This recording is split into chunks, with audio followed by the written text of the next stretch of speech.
Hi guys, welcome back to Sleeve Saturday. Well, Mick Jones has finally decided to do the right thing at last and retire Foreigner.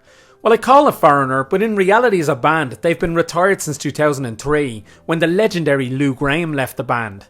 The second Mick Jones decided to reboot the group with Kelly Hansen as a frontman, it was over.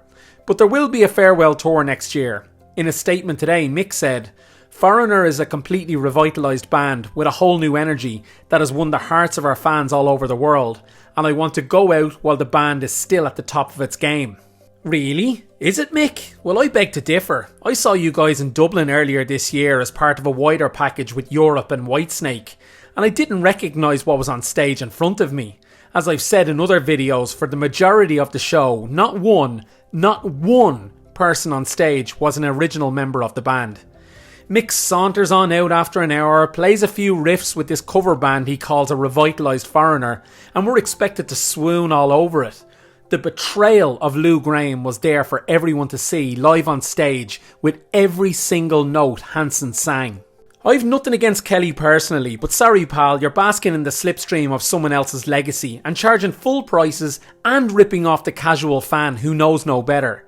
Now, in his late 70s, I don't expect Mick to come out on stage at every show. Who would? But it's not my problem if he's willing to jeopardise his own health for Uncle Sam's nickel. Because that's what this revitalised Foreigner was all about. Money.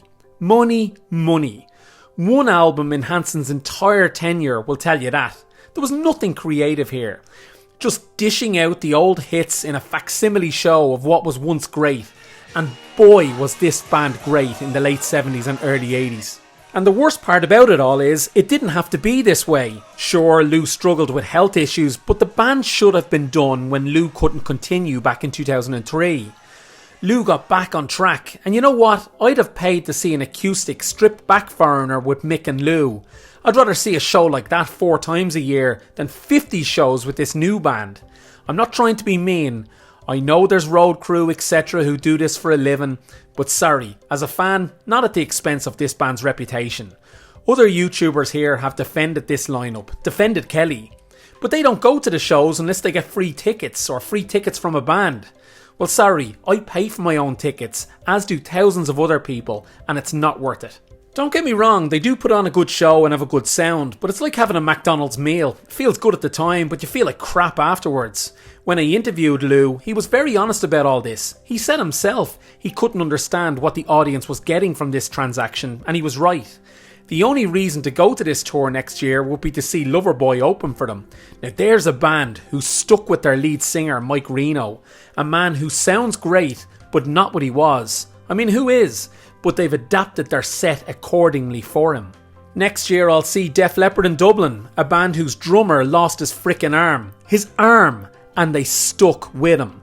Something Mick Jones wasn't arsed with doing for Lou Gramm following a major brain tumour.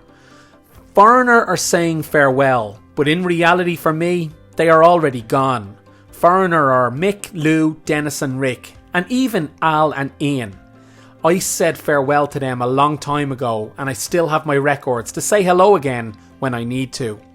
I'm curious though guys, what are your thoughts on all this? Will you see Foreigner next year? The revitalised Foreigner? The facsimile Foreigner? Let me know in the comments, and don't forget to like the video and subscribe to the channel. I'll see you next time.